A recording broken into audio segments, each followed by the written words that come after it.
Muy buenas tardes. ¿Me oís bien? Sí, se oye. Muy buenas tardes a todos. Si toman asiento.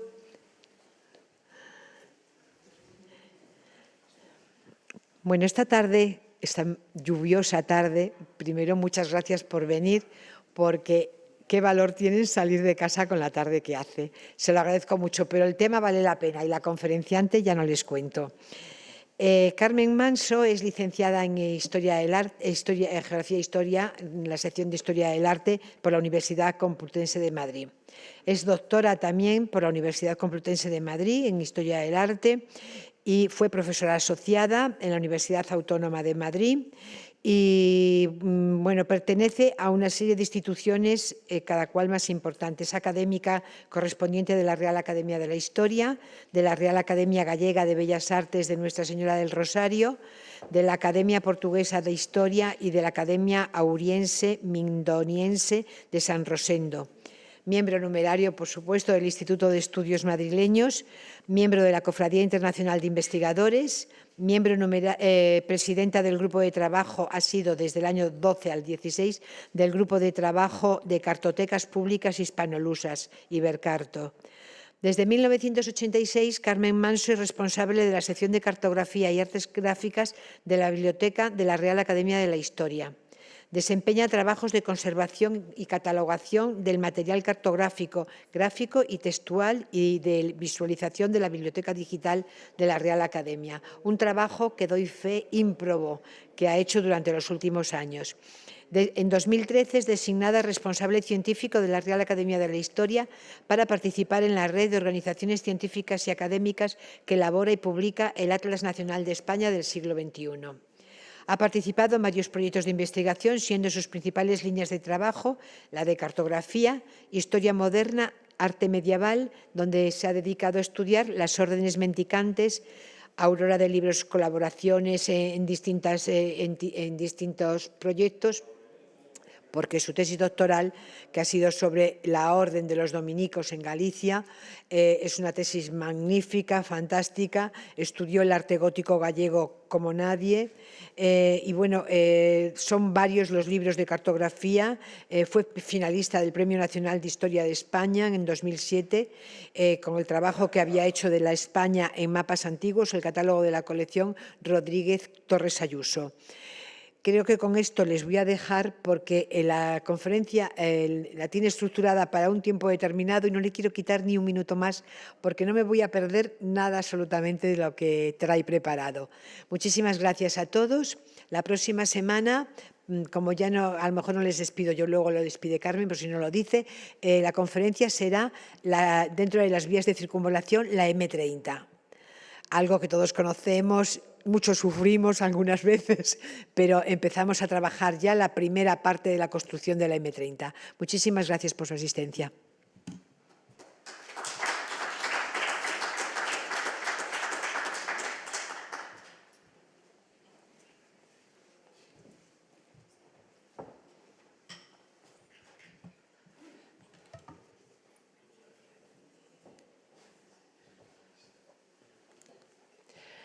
Buenas tardes. Muchas gracias al Instituto de Estudios Madrileños y al Ayuntamiento de Madrid y a las instituciones que han colaborado en la organización de este ciclo de conferencias, Colegio Oficial de Arquitectos de Madrid y Colegio de Ingenieros, Caminos, Canales y Puertos.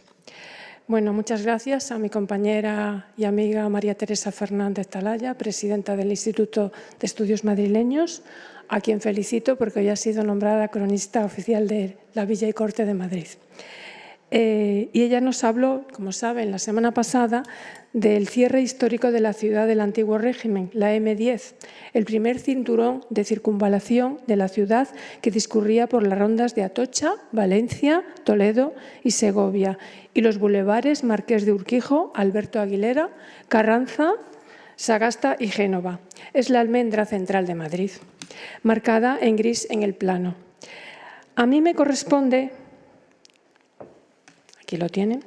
A mí me corresponde hoy hablar del segundo cinturón de circunvalación de la ciudad, conocido como Ronda o Paseo de Ronda, denominado M20 en el siglo XXI, situado entre el primer cinturón M10, es decir, la cerca de Felipe IV, y la M30. Se proyectó en 1859 y se construyó durante el siglo XIX y principios y avanzado el siglo XX. Son las zonas anaranjadas marcadas en el plano. En el diccionario de la Real Academia Española, la palabra ronda tiene 17 definiciones. Nosotros nos quedamos con la sexta, que dice: cada uno de los paseos o calles cuyo conjunto circunda una ciudad o la parte antigua de ella. Según varios estudios, se pueden incluir en su trazado las actuales vías urbanas: el Paseo de San Francisco de Sales, la calle General Ibáñez de Ibero, la avenida de la Reina Victoria, la calle de Raimundo Fernández Villaverde, la calle de Joaquín Costa, la de Francisco Silvela, la de Doctor Esquerdo, la de Pedro Bosch y la avenida del Planetario.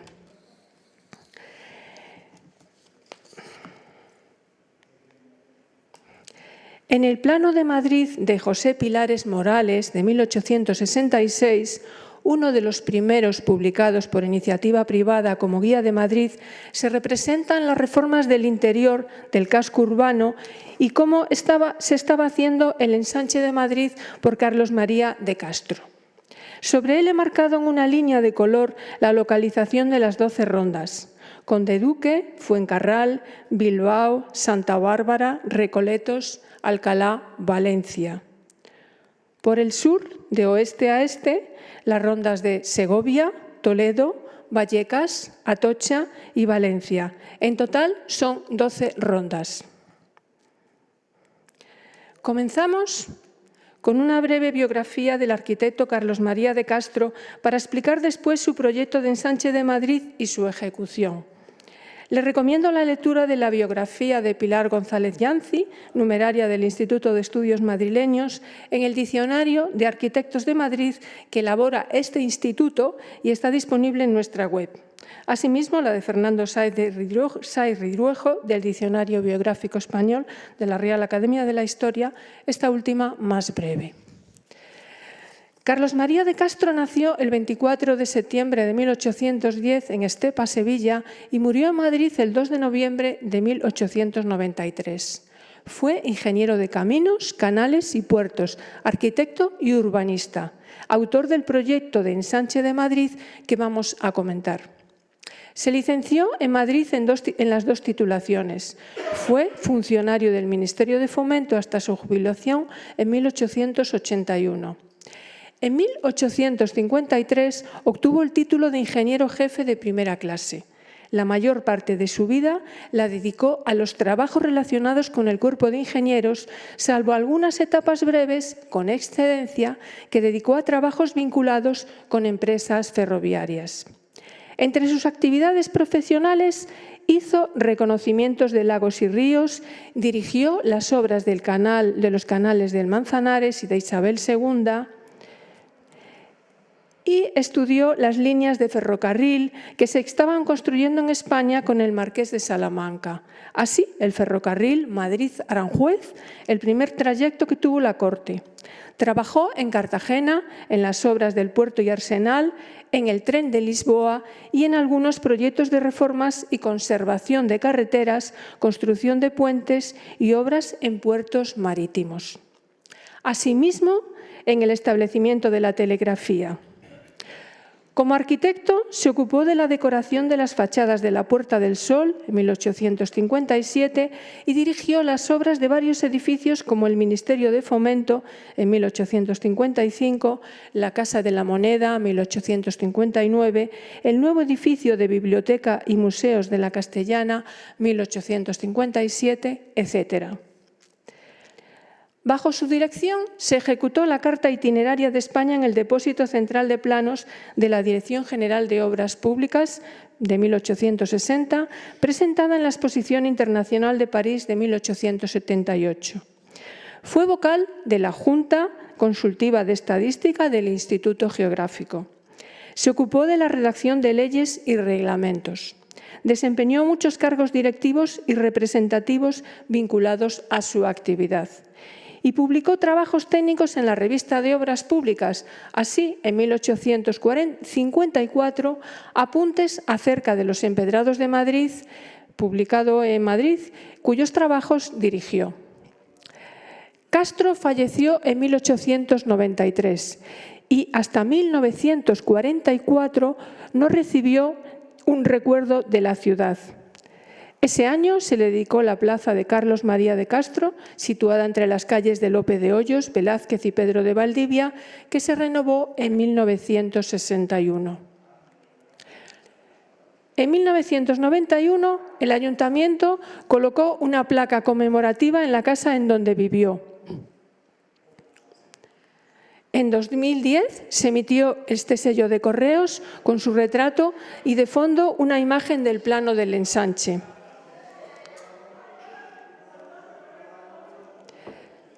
El mismo año, y con motivo del 150 aniversario del anteproyecto del ensanche de Madrid, aprobado el 19 de julio de 1860, el Área de Gobierno, Urbanismo y Vivienda del Ayuntamiento de Madrid publicó un estudio sobre el Plan Castro, de 18 páginas en color, ilustrado con planos, que los pueden descargar en la web del Ayuntamiento. Según me comentó María Teresa Fernández Talaya, lo preparó ella en su puesto de trabajo. Vamos a ver ahora algunas reformas practicadas en la ciudad a mediados de siglo. A mediados del siglo XIX, la Puerta del Sol estaba muy congestionada. En origen, como puerta del recinto amurallado, antes del establecimiento de la corte, mantenía su traza alargada de camino de entrada por Mayor y Arenal y de salida por Alcalá, Carrera de San Jerónimo. Allí se encontraba la sede del Ministerio de la Gobernación, que ocupaba desde 1847 unos espacios en el edificio de la Real Casa de Correos, ubicada en la parte meridional de la Puerta del Sol. Vean el alzado en la maqueta de Madrid de León Gil de Palacio, de 1828-30, en el Museo de Historia de Madrid. Vean también las calles que confluyen en la Puerta del Sol, una de las dos iglesias, la del Buen Suceso, a la izquierda. Junto a ella, en 1845, se había levantado la Casa de Cordero, que anunciaba la nueva tipología de casas. Recibe ese nombre por su promotor y primer propietario, Santiago Alonso Cordero, maragato de Astorga, político y financiero. La Puerta del Sol era el centro político, económico y social de la capital, con mucha circulación de personas, carruajes y caballerías. El Madrid de los Austrias se iba quedando pequeño. Para realzar su entorno en 1853, el Ministerio de la Gobernación encargó a la Junta Consultiva de Policía Urbana el proyecto de alineación para descongestionarla. Se presentaron varios, de diferentes autores, y se aprobó el de los ingenieros Lucio del Valle, Juan Rivera y José Morer, en 1857.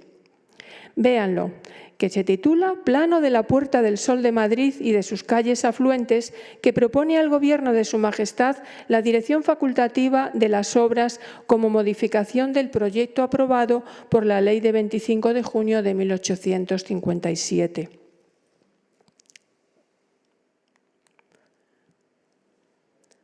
Lo tienen otra vez.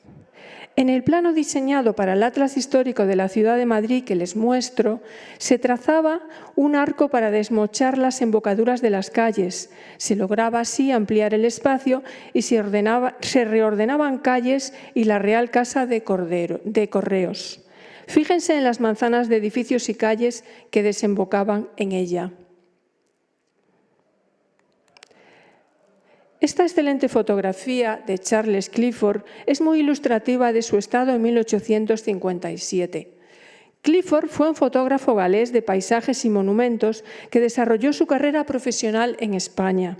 Como documento gráfico son muy valiosas sus fotografías de obras públicas como la línea férrea del norte, la construcción del canal de Isabel II o estas de las obras de la Puerta del Sol y otros edificios demolidos. Estas otras dos fotografías con el edificio de la Casa de Correos que se aprecia en las tres. Las operaciones especulativas y la diversidad de proyectos propuestos en diversas instancias públicas y privadas retrasaron el comienzo de las obras de la Puerta del Sol hasta el otoño de 1857, siendo dirigidas por el ingeniero Lucio del Valle y Arana. Se amplió la plaza a una superficie de 9.000 metros cuadrados mediante el derribo de decenas de inmuebles en las calles Arenal, Cofreros, Peregrinos, Preciados, Zarza, del Carmen y Montera. Al terminar las demoliciones, se construyeron nuevos edificios. En 1857, la reina Isabel II encomendó a Castro la decoración arquitectónica de los edificios. En 1862 había terminado la ampliación. Vean en esta fotografía de la época el aspecto que ofrece, muy similar al actual.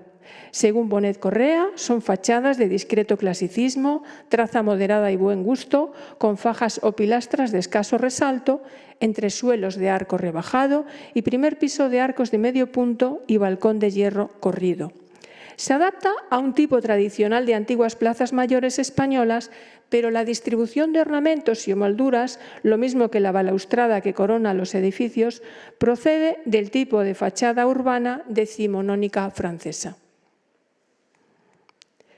Es el mismo estilo que plasmó Castro en su palacete, diseñado y construido por él en 1864 en la calle de Fernando el Santo número 14, en el distrito de Chamberí, barrio de Almagro. En su alzado se distinguen miradores y balcones de hierro y cristal, dos torrecillas laterales, dos plantas, un ático habitable y semisótano con sillares de granito y piedra de colmenar. En una de sus fachadas laterales se accede al jardín. La otra da entrada a un salón acristalado, espejo de la vida burguesa del momento. Refleja su estilo personal, armónico, conservador, ya comentado, y se inspira en las tendencias europeas del momento. La casa es una buena muestra de lo que es un palacete de los barrios acomodados proyectados por Castro en el ensanche. Fue reformada en 1878 por el arquitecto Tomás Aranguren. Vamos a ver ahora los antecedentes previos al ensanche de Castro.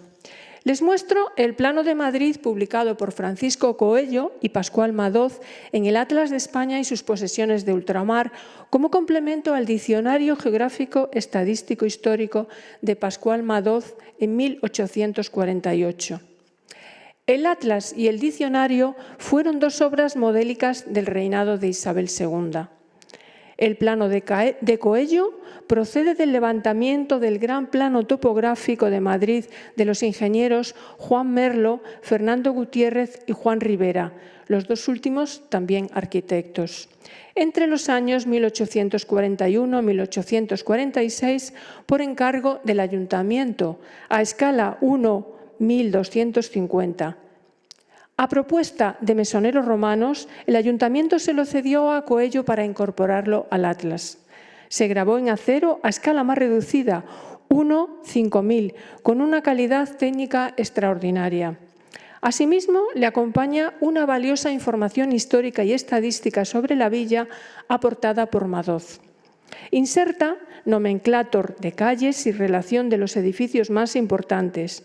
Según consta en la edición, fue declarado plano oficial de la villa ese año.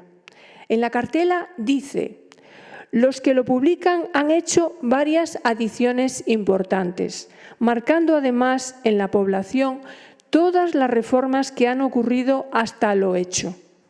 Hasta aquí la cita. Por eso, el plano es valioso para conocer con detalle las reformas que se estaban haciendo en la villa y su entorno antes del ensanche de Castro. Entre la segunda mitad del siglo XIX y el primer tercio del XX se produce una intensa urbanización en las ciudades europeas. La desamortización de Mendizábal en 1836 trajo consigo la disponibilidad de suelo en el interior del casco urbano y la sucesiva actuación de inversores y constructores. La mitad de los bienes muebles e inmuebles eran propiedad de la Iglesia. Madrid se convierte en una especie de bazar inmobiliario. Entre 1836 y 1845 se compran bienes nacionales de edificios religiosos. Se producen demoliciones de conventos e iglesias para despejar el casco con plazas, calles y espacios verdes. Se acondicionan o construyen edificios para destinarlos a hospitales, escuelas, cuarteles, centros universitarios, etc. Se abren nuevas plazuelas y se ensanchan algunas calles. Sin embargo, no se coordinó adecuadamente un programa de reformas para transformar el aspecto de la ciudad. La Ley de Inquilinatos de 1842, que liberalizaba los precios de los alquileres, hizo emerger una burguesía rentista. En el interior de la cerca, las clases acomodadas habían comprado terrenos en tiempos de la desamortización y se especulaba con la construcción de edificios. Es lo que había hecho la propietaria, empresa del Marqués de Salamanca, que repartió sus ganancias invirtiendo en la bolsa, ferrocarriles y construcción, sufriendo una quiebra en la crisis financiera de 1866. Se edifican palacetes, se eleva la altura de las casas para conseguir más habitaciones para alquiler y se agravan los problemas de hacinamiento y salubridad.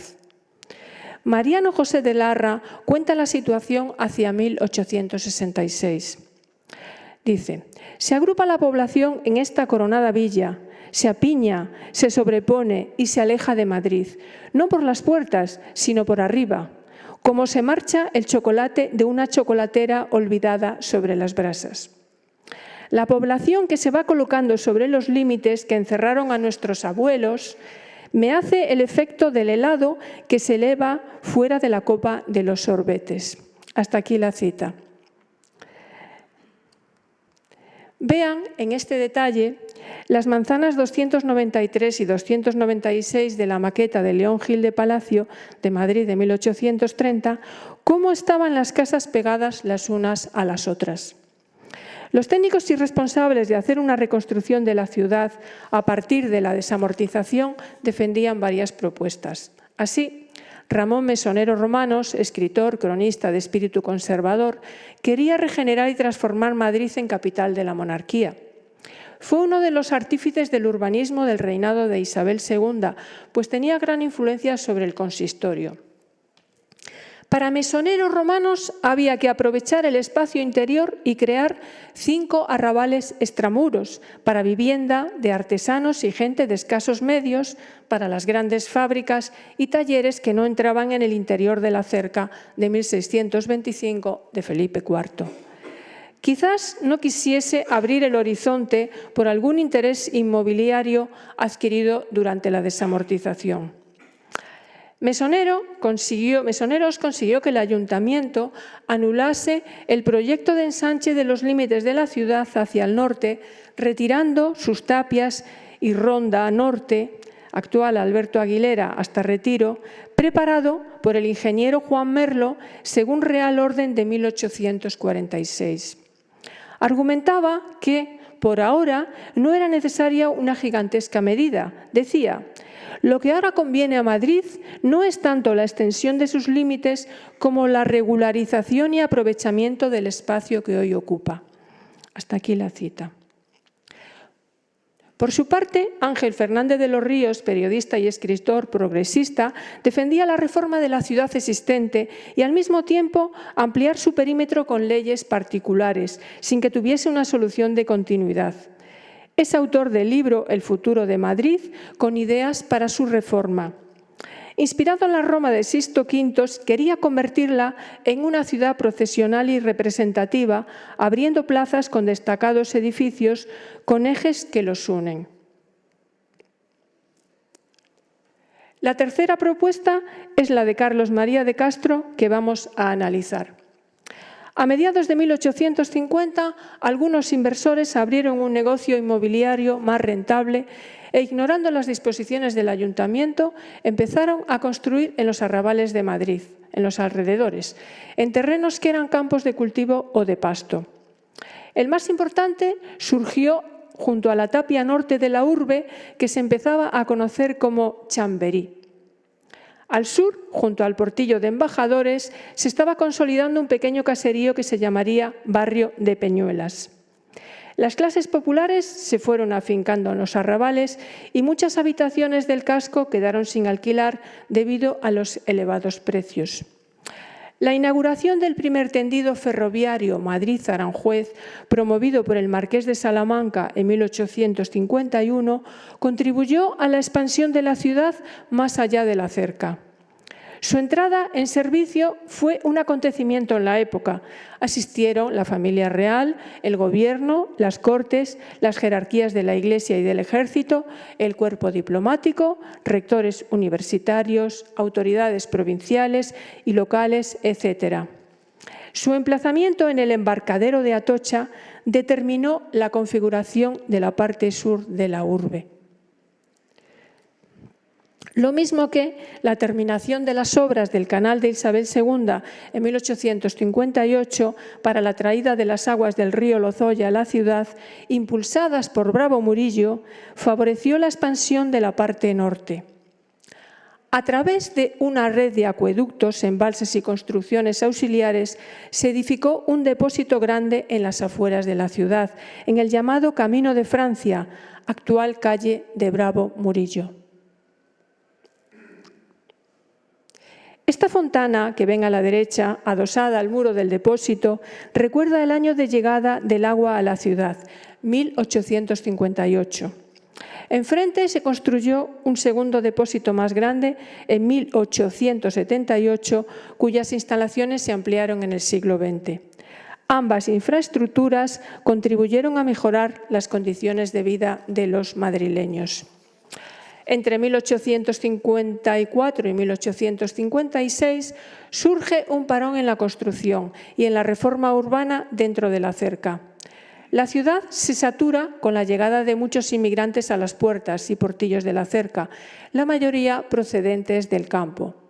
La población crece un 36%, superando a mediados del siglo los 280.000 habitantes. Los ensanches de Barcelona con Ildefonso Cerdá y de Madrid con Manuel María de Castro fueron los pioneros de un modelo que se extendería por las demás ciudades españolas, respetándose en la medida de lo posible el casco histórico. El de Barcelona fue solicitado por el Ayuntamiento y por los hombres de negocios para el desarrollo comercial e industrial. El de Madrid se produjo por vía gubernamental por ser la capital del Estado. El 8 de abril de 1857, mediante Real Decreto, la reina Isabel II autorizó al ministro de Fomento, Claudio Moyano, a formular un proyecto de ensanche para Madrid. El 18 de mayo, el ministro encargó el proyecto al ingeniero de caminos y arquitecto Carlos María de Castro. Se formó una comisión del ensanche y se le asignaron unos ayudantes. Comenzaron el levantamiento del plano sobre el que se iba a realizar el ensanche. La minuta titulada Ensanche de Madrid, anteproyecto, plano general de la zona del ensanche y del emplazamiento y distribución del nuevo caserío, ejecutado por Real Orden de 8 de abril de 1857, es de la autoría de Carlos María de Castro, ingeniero, y de los dibujantes Ramón Sevillano, Ricardo Romero y José Vega. Firmada en Madrid el 1 de mayo de 1859, a escala 1/2500, en 15 hojas montadas, dibujadas a lápiz, tintas negra y sepia e iluminadas a la aguada en varios colores. Mide 3,26 por 3,26 metros. Se guarda en el Archivo de Villa de Madrid. Es un documento de trabajo muy valioso en el que se aprecian las fases de elaboración del proyecto con correcciones y adiciones en los diseños. Le acompaña una larga leyenda explicativa. Fue la base fundamental para la formación de la propuesta definitiva del ensanche en otro plano reducido 10 veces menor, a escala 1/2250, grabado en litografía, con unas medidas de 65 por 63 centímetros, que acompañaría a la memoria del proyecto. En las zonas anaranjadas está diseñado el proyecto del ensanche que envuelve a la ciudad, a la Almendra de Madrid. En la parte inferior figura una nota con los nombres de los ayudantes de Castro, su firma y rúbrica y la fecha 1 de mayo de 1859. La memoria que acompaña al proyecto explica el plan. En la segunda parte elogia el ensanche de Barcelona realizado por su compañero Cerdá y lo valora como digno para aplicarlo a Madrid. El anteproyecto se aprobó por Real Decreto el 19 de julio de 1860, siendo ministro de Fomento Rafael de Bustos.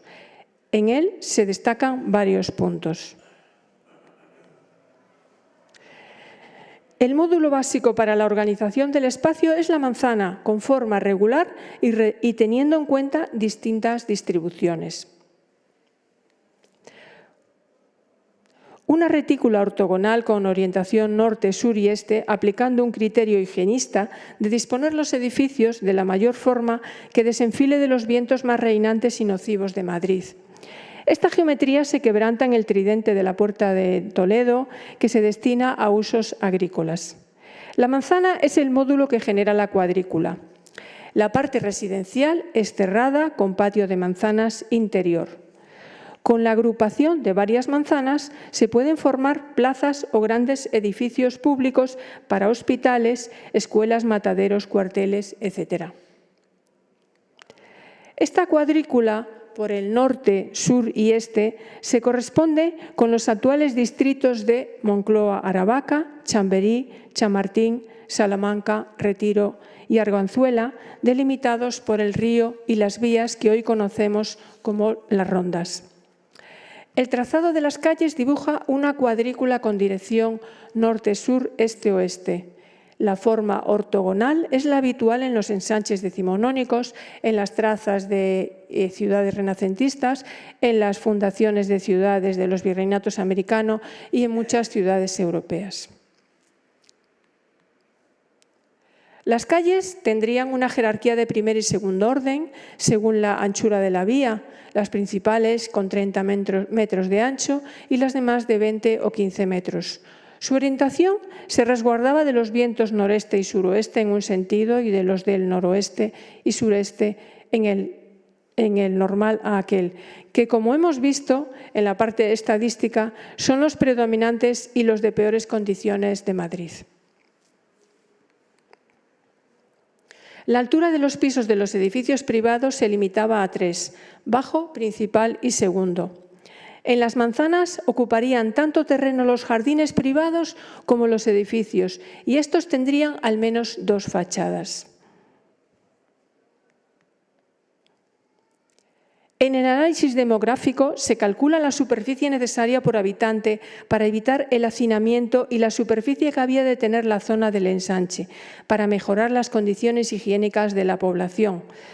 Había 196,10 habitantes por hectárea, se daba esta cifra, y 50,98 metros cuadrados por habitante.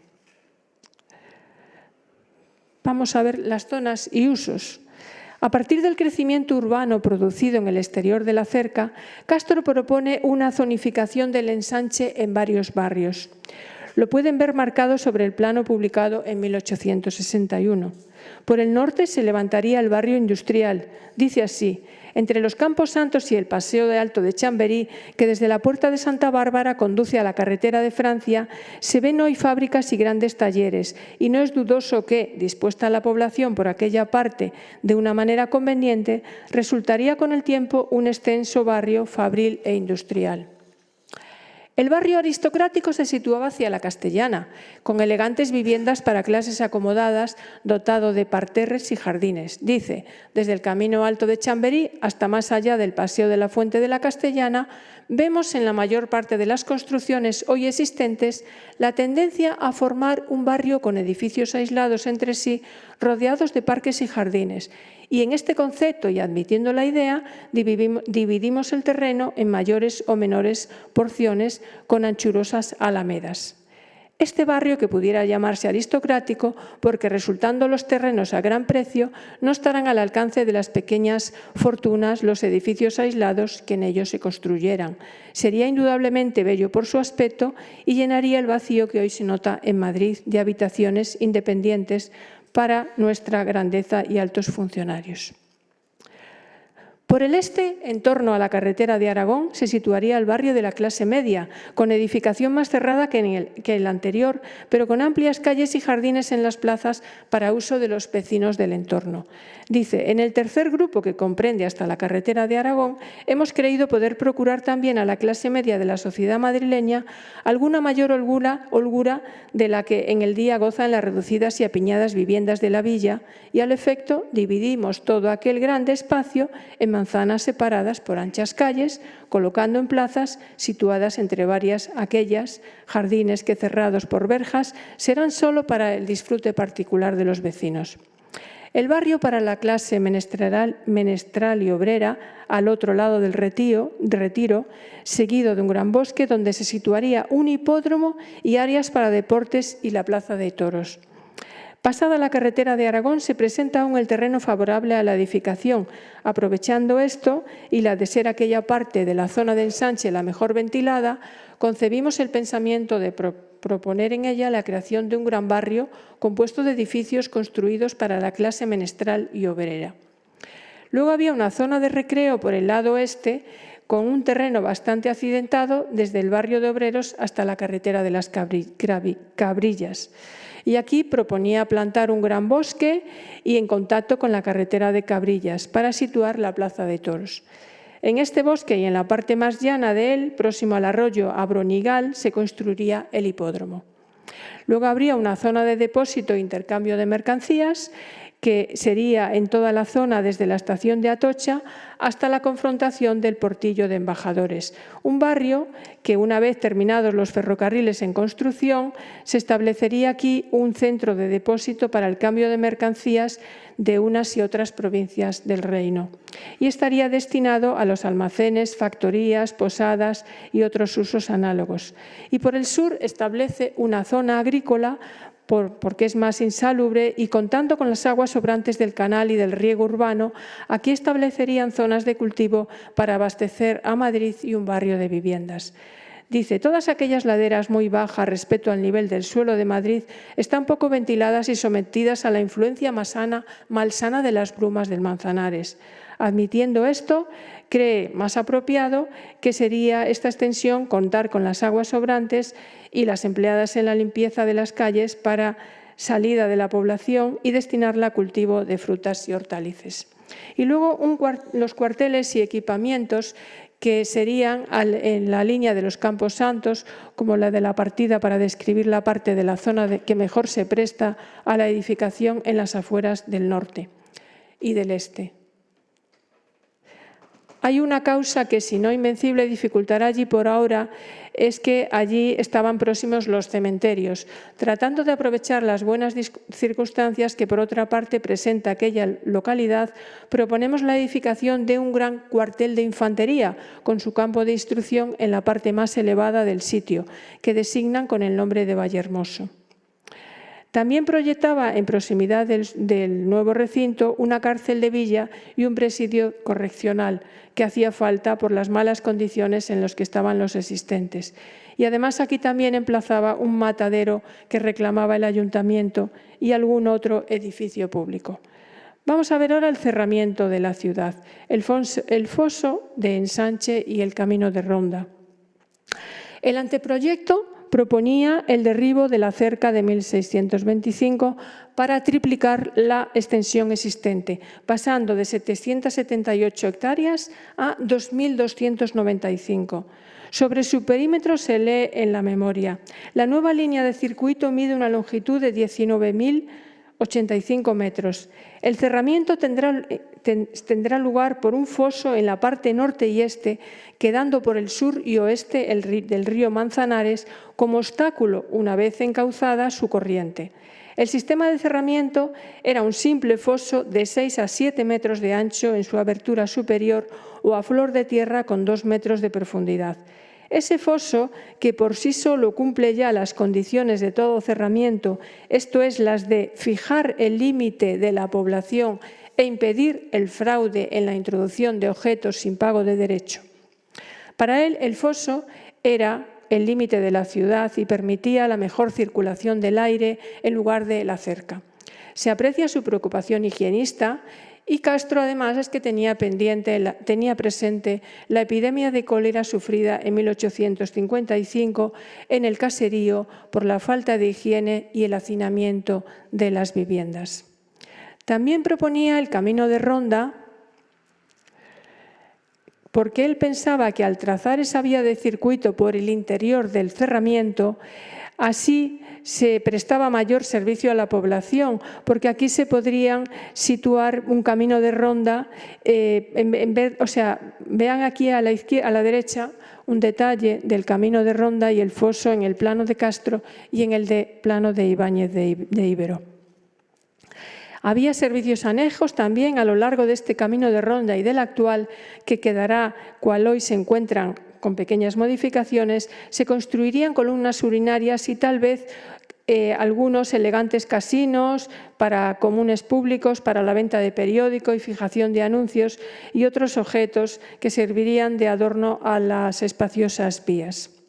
Castro ensanchaba, pues, Madrid de norte a sudoeste en 3 de sus 4 costados. El ensanche norte, actual distrito de Chamberí, el ensanche este, actuales distritos de Salamanca y Retiro, y el ensanche sur, distrito de Arganzuela. Vean un detalle, ya les he comentado, del foso del ensanche dibujado en el plano de Ibáñez de Ibero, que luego comentaré más adelante. ¿Cómo se ejecuta el ensanche? Castro estuvo 8 años como director facultativo de las obras del ensanche. Desde su inicio fue sometido a fuertes presiones por intereses económicos y por la especulación del precio del suelo.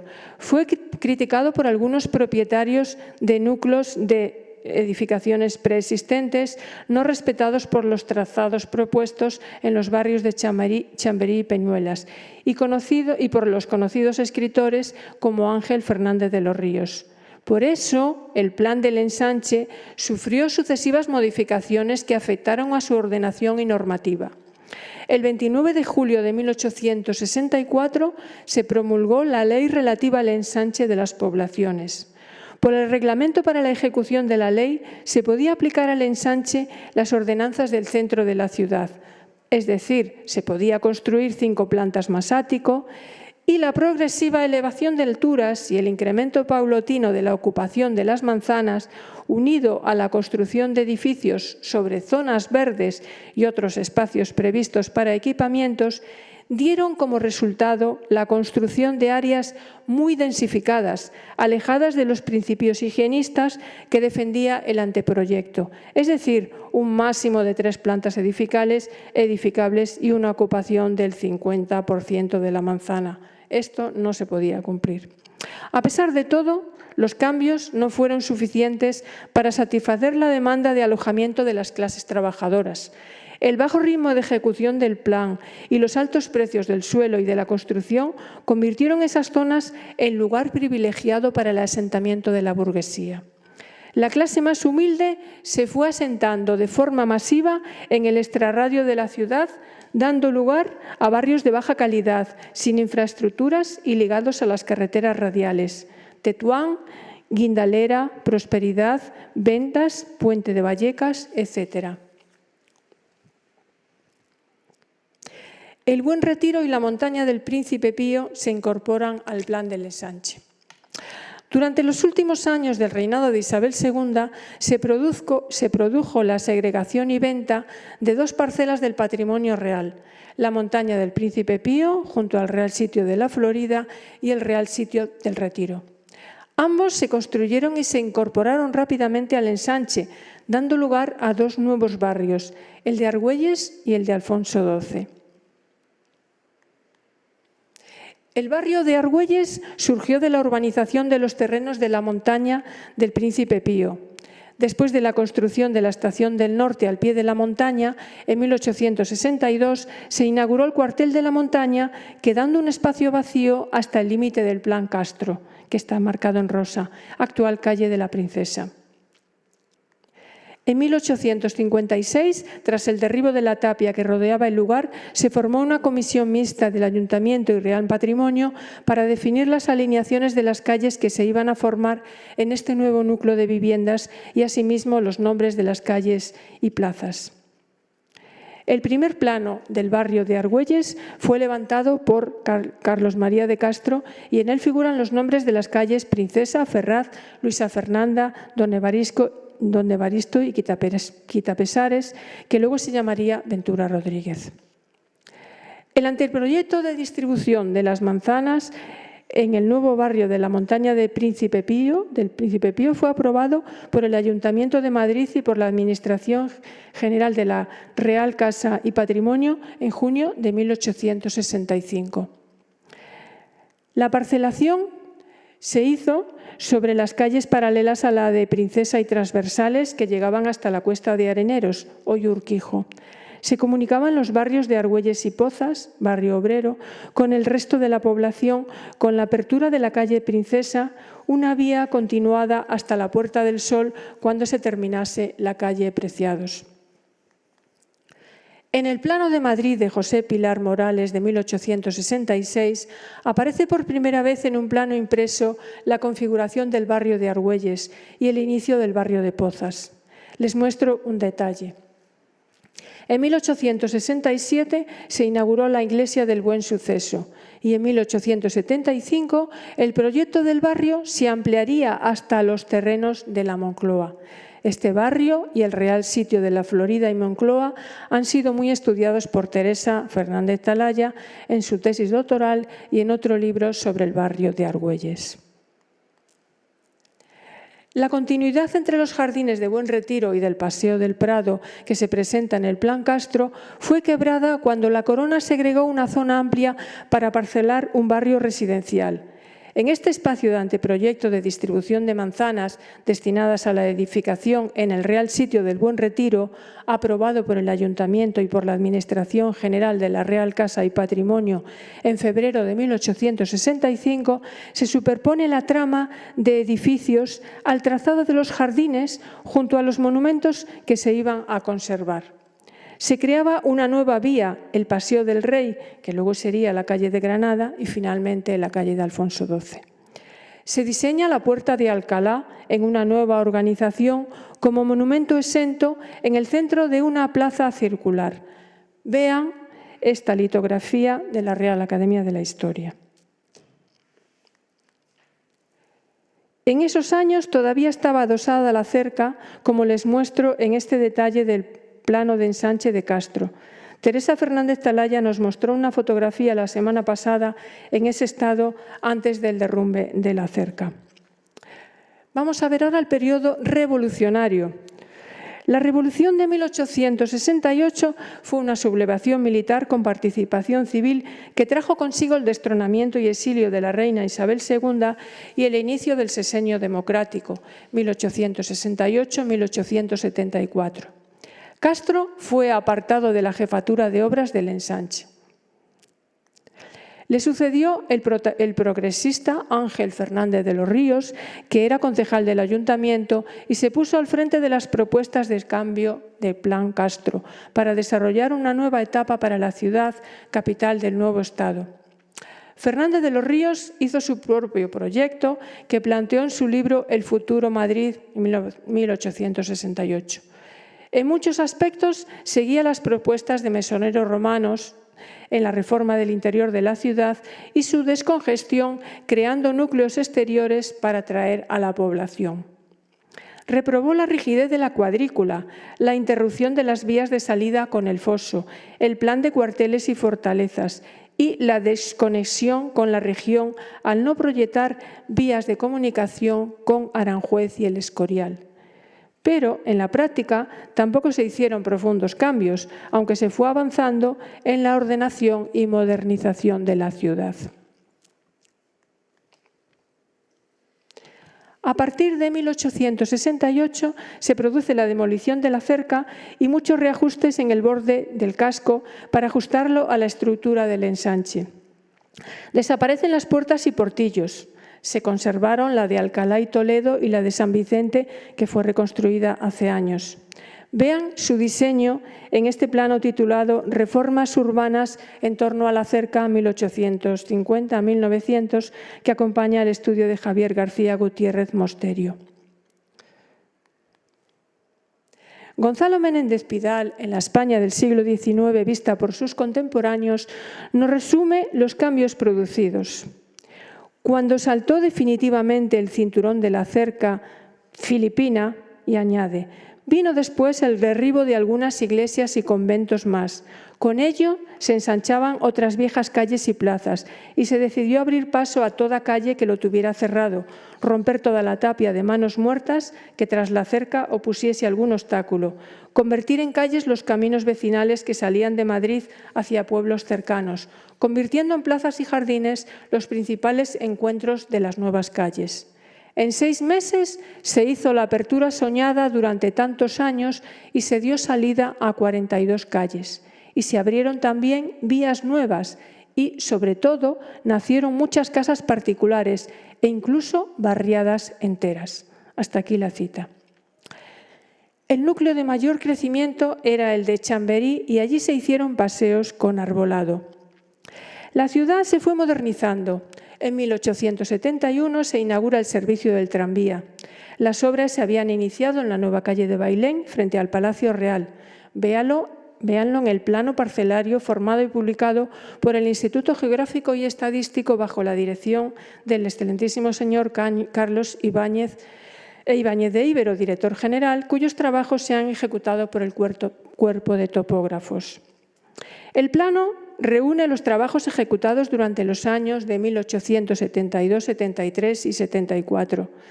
En este plano se representa el diseño del foso del ensanche del Plan Castro. En 1877 se hizo una edición en litografía en 16 hojas a escala 1:2000. Para facilitar su manejo, en 1879 se publicó una reducción en 3 hojas a escala 1:5000.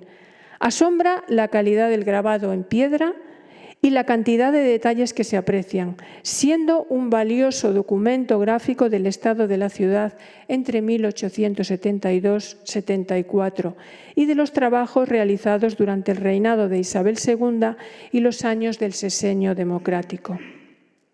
Tenemos ejemplares de ambas ediciones en la Biblioteca Digital de la Real Academia de la Historia que pueden consultar. Por entonces la ciudad contaba con 397.816 habitantes. En el plano de Ibáñez de Ibero se sigue el recorrido de la línea de tranvía por la ciudad conectando el este y el oeste, es decir, el barrio de Argüelles y Pozas con el de Salamanca. Vean una fotografía del tranvía en la plaza de las Cibeles. Las primeras cocheras se instalaron al final de la calle Serrano, esquina Maldonado. En el plano parcelario también, aquí lo he marcado, sí. En el plano parcelario también se diseñan los 2 primeros bloques construidos en el barrio de Salamanca en 1868, con gran patio central interior en la calle Velázquez, esquinas Goya y Jorge Juan y Villanueva, paralelo a Claudio Coello. A la izquierda está el edificio de la Biblioteca Nacional, cuya primera piedra había colocado la reina Isabel II el 21 de abril de 1866. En el plano de José Pilares de ese año figura con el rótulo Proyecto de Museos y Bibliotecas. El ensanche empieza a hacerse visible con las primeras edificaciones promovidas por el Marqués de Salamanca a lo largo de la calle Serrano, que en el plano aparece recorrida por el tranvía. Destacan las 2 manzanas con patio al sur que todavía se conservan. En el plano parcelario aparece diseñada la explanación del tramo noreste del Paseo de Ronda y el trazado de la prolongación del Paseo de la Castellana que les he marcado en azul. Esta imagen de Madrid a vista de pájaro en el año 1873, tomada desde la Casa de Campo, desde el oeste, fue diseñada por el ingeniero industrial Guillermo Martorell para obsequio de los suscriptores de la Ilustración española y americana. Muestra los edificios como agregados, sin tener en cuenta la red urbana del plano parcelario del Instituto Geográfico y Estadístico. Vean otro detalle de las casas construidas en el barrio de Salamanca a la izquierda de la Puerta de Alcalá. El 22 de diciembre de 1876 se publicó la Ley del Ensanche de Poblaciones y por Real Orden de 8 de mayo de 1877 el ensanche se dividió en 3 zonas: norte, este y sur. Cada una asumía la cuenta de ingresos y gastos. Su presupuesto de urbanización se costeaba con los fondos obtenidos de impuestos que pagaban de las construcciones existentes.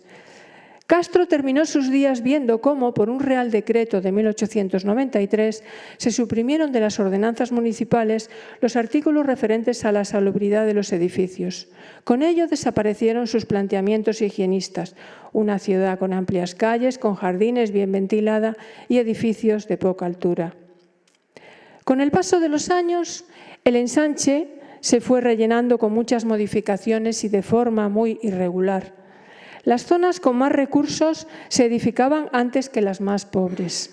Al mismo tiempo, se urbanizaron terrenos fuera del ensanche para la población que no podía acceder a los altos precios del ensanche, de los barrios del ensanche, en donde hubo, como ya dije, mucha especulación. Además, se fueron haciendo cambios. Por la zona este, el hipódromo y los campos de deporte desaparecieron y se construyó un hospital y una colonia de casas baratas sin que prosperasen las viviendas. El sur, hacia el río, se fue configurando como zona industrial y barrio obrero a consecuencia de las instalaciones ferroviarias. Además, se desarrollaron otros proyectos no incluidos en el plan, como el de Argüelles y Moncloa, que ya hemos comentado. Hasta bien entrado el siglo XX, no se puede considerar terminado el ensanche. En el Plano de Madrid y pueblos colindantes al empezar el siglo, que les muestro aquí, se aprecian los resultados de las modificaciones hechas al anteproyecto de Castro, especialmente en el norte y en el sur. Allí las calles se ajustan a los paseos existentes antes del anteproyecto. Los barrios de Chamberí y Peñuelas se presentan más consolidados a partir de las alineaciones anteriores a este, que se habían incorporado al ensanche en los años de 1868-69. Chamberí se transforma en un barrio residencial, en contraposición con el uso fabril e industrial que Castro había propuesto. En el barrio de Peñuelas y en el resto del sur están en funcionamiento las estaciones de ferrocarril de Delicias, inaugurada en 1880 e Imperial en 1881. Allí se asientan las clases populares. El Paseo de la Castellana está flanqueado de viviendas unifamiliares, según el destino de que Castro le había dado, de barrio aristocrático. Al final se encuentra el hipódromo, inaugurado en 1878, que durante años habría de obstaculizar su prolongación, siendo construido en contra de lo previsto en el plano de Castro, que lo había situado al este del Retiro. El hipódromo se inauguró el 31 de enero de 1878, haciéndolo coincidir con los fastos de la boda real de Alfonso XII y María de las Mercedes de Orleans y Borbón. Se localiza a la altura de los edificios de nuevos ministerios. En 1933 se derribó para ampliar el ensanche por el norte de la Castellana. El este del Retiro está parcialmente ocupado por un conjunto de edificios que continúan en el término municipal de Vallecas y se organiza en torno a la carretera de Valencia. Fuera del camino de ronda, que delimita el ensanche, se aprecian crecimientos espontáneos alrededor de las vías de acceso a la ciudad: Cuatro Caminos, Tetuán, antigua carretera de Francia; Prosperidad, carretera de Hortaleza; Guindalera, carretera de Aragón; Nueva Numancia en Vallecas, carretera de Valencia; y Colmenares, carretera de Extremadura.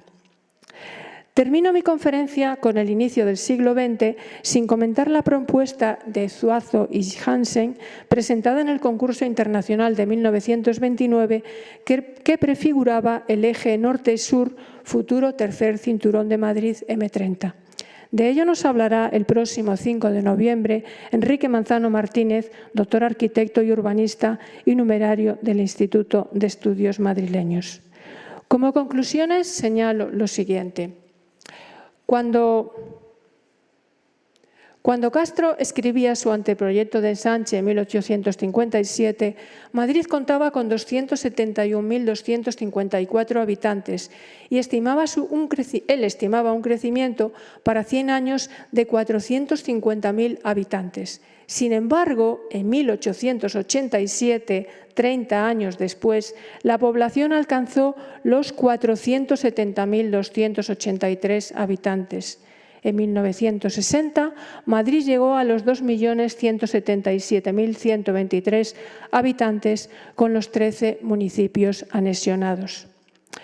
A Castro se le achaca que no tuvo en cuenta la ciudad preexistente ni la ciudad del futuro, pero, en efecto, al ensanche le faltaba la conexión con el tejido urbano antiguo y, además, había formado un recinto cerrado delimitado por el perímetro de sus rondas y los anchos paseos arbolados con un perfil transversal que remataba en un foso de circuito.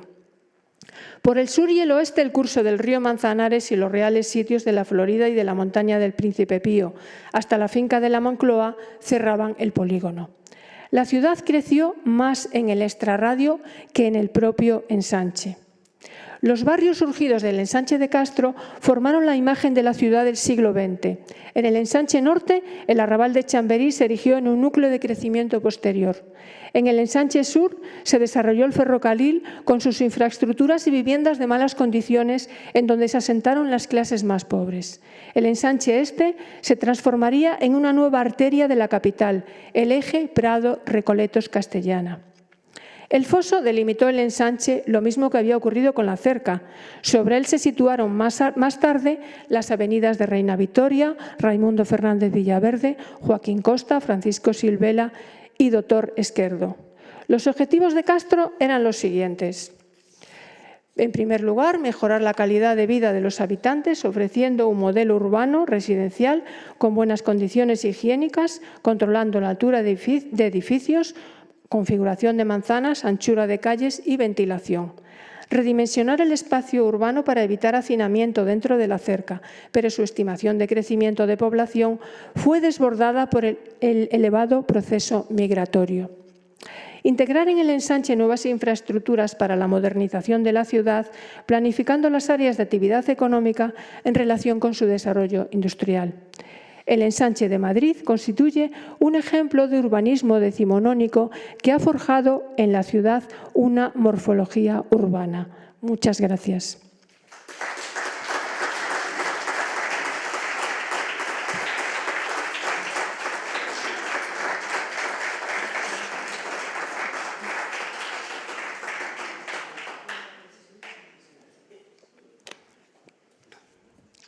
Si quieren alguna sugerencia o pregunta, si quieren completarme alguna cosa y ayudarme. Pilar. Sí. Pilar primero. Yo lo que quiero decir es que me ha encantado la conferencia, que muchas gracias a Carmen por lo bien que lo ha hecho, la capacidad expositiva fantástica, cómo ha tratado todo lo que había que tratar en este tema que para mí es muy querido. Y su gran capacidad didáctica. Yo simplemente apuntar una pequeñísima cosa, en la misma línea que ya ella lo ha dicho, sí, que constituyó en su momento mi tesis doctoral, que yo me he dedicado a los ferrocarriles siempre. Entonces, precisamente fue el ferrocarril, como ya lo has indicado, lo que más modificó en los proyectos y el plan de ensanche, porque lo que estaba previsto en Madrid es que el norte fuera la zona industrial, como sí, has dicho. Y, en cambio, el establecimiento de esa primera estación, la de Atocha, que luego, al hacerse la del norte, se realizó la vía de contorno y otra serie de estaciones muy importantes, eso dieron al traste con todos los planes aquellos de industrialización y la industria en Madrid se estableció en el sur, que además fue una actividad industrial muy grande y muy importante contra lo que la gente cree. No se hizo lo que pensaba Castro de aquellos barrios menestrales solamente, sino que fue un barrio industrial, que se prolongó luego hasta Villaverde y una zona grande con una gran capacidad y una importancia industrial grande que se ha desmantelado casi en nuestros tiempos, lo hemos visto desaparecer. Entonces, bueno, pues esa es la pequeña comentario, ¿no? Sí. Y que, insisto, que me ha gustado mucho, ha sido fantástica la exposición. Hay documentación de Castro quejándose porque durante aquello, como fue casi simultánea la construcción del ferrocarril y el ensanche del proyecto, hay en el archivo de Villa hay mucha documentación de sus quejas porque le obligaban a modificarlo. Se pedían modificaciones al ayuntamiento del plan de ensanche porque interesaba al ferrocarril, también, por ejemplo, al Hospital del Niño Jesús, pero interesaban algunos cambios del ensanche y lo pedían y está la documentación y él se quejaba de aquello. Y nada más, pues insisto que muchas gracias y que me ha gustado muchísimo. Yo te agradezco mucho tus palabras porque contigo aprendo mucho. Además, ya te he dicho que bueno, la biografía que has hecho de Castro es magnífica y además voy a tener muy en cuenta tu tesis doctoral y todas las referencias que me has comentado del desarrollo de Madrid para la publicación. Lo incluiré todo y todo lo que se te ocurra te lo agradeceré, porque hemos tenido muy poco tiempo para preparar esto.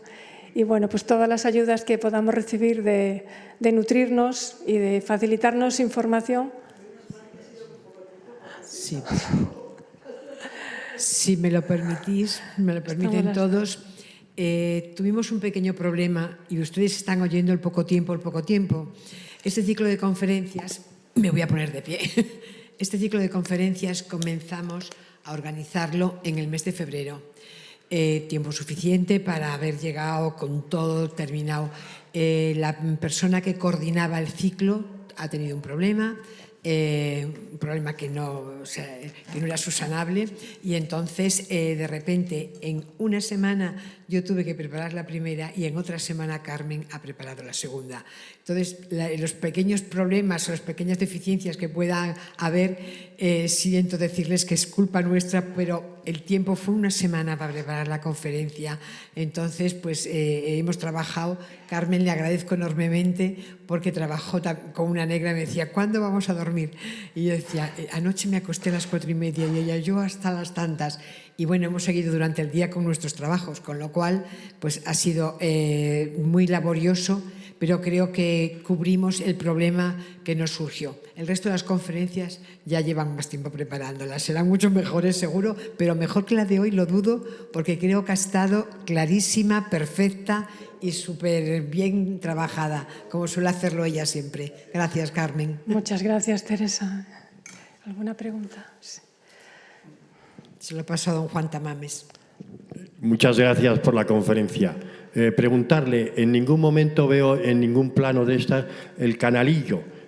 Quisiera saber cuándo se piensa en construir el canalillo, porque yo todavía en los años de 1940 y algo jugaba haciendo agujeritos al canalillo para que saliera el agua. Y me gustaría saber cuándo se proyecta y que va por la zona norte, por detrás del actual Museo de Ciencias Naturales, que todavía queda un rostro. Si me podía informar sobre ese canalillo. Bueno, yo tengo muy poca información. No sé si Miguel Lasso me puede ayudar. ¿Algún arquitecto? Tú, Teresa, en la Castellana. Es el arroyo de la Castellana antes del encauzamiento. ¿Cómo? Ah, claro. Es el arroyo de la Castellana antes del encauzamiento. Sí. No. ¿Puede Había un usted canalillo ayudar? que era la acequia del este. Claro, Perdón. la acequia del este. No. Recorría, ya te digo, todavía queda un trozo, que había todo en la residencia de estudiantes, queda un trocito y queda otro trocito por ahí por la de Salavilla, creo, o algo así. Hay una persona aquí en el público que le puede contestar. ¿Le pasas, Miguel? Gracias. Le va a contestar un señor que está aquí, que tiene información. Gracias.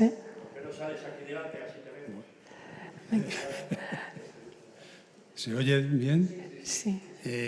Yo creo que el canalillo era los excedentes del canal Isabel II. Cuando llegaba al depósito, si había un excedente de agua, entonces se dijo, ¿qué se hace con ese agua? Entonces lo que se hizo fue construir el canalillo, que tenía su misión, sobre todo para regar las huertas que llegaba hasta la arroyo Broñigal. Iba recorriendo lo que tú has dicho, la residencia de estudiantes, y para el que tenga curiosidad, en el barrio de Guindalera existe una calle que se llama Canalillo, porque por ahí circulaba el canalillo. Entonces iba a parar al arroyo Broñigal, actual M30. Pero se hizo precisamente por eso, para aprovechar el excedente de agua. En la parte de la Guindalera desapareció al principio de los años 60 durante la construcción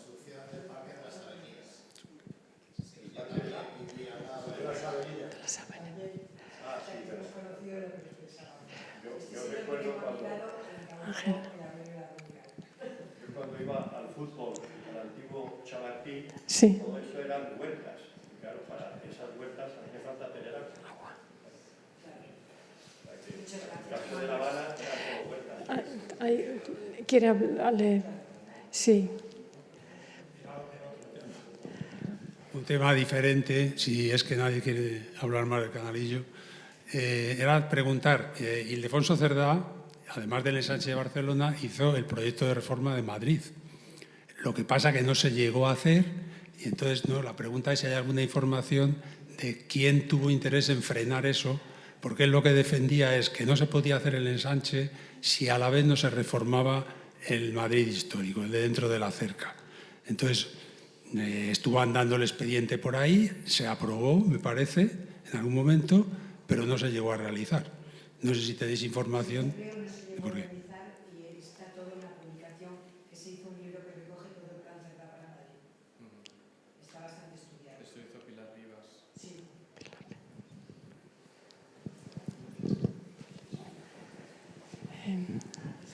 Si quieren hacer alguna pregunta más, les agradezco que hayan venido hoy porque el día no está para salir mucho de casa. Muchas gracias a todos.